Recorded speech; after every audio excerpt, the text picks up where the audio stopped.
Hey, my friend Akram here from ClickFunnels Tech Support. Um, what I saw was you're asking what integrations are and SEO metadata. So integrations, the tab here is for you to add like an autoresponder like Mailchimp, ActiveCampaign, and so on and so forth, or your Actionetics integration.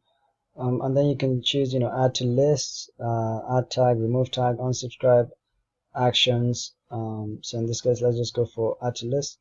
And then you can choose a list that you have from the ones that you've set up. For example, speaker event planners.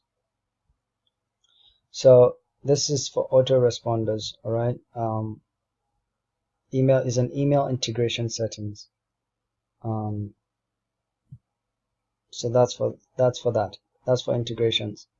Then SEO metadata is what it does is it really just helps you in ranking your site on Google.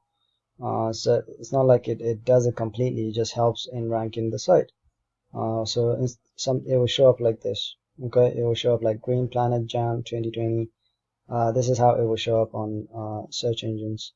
So what it means is search engine optimization. That's SEO. So I hope this answered your question. Those are two questions I saw: integrations and also SEO metadata. All right, let me know. Bye for now.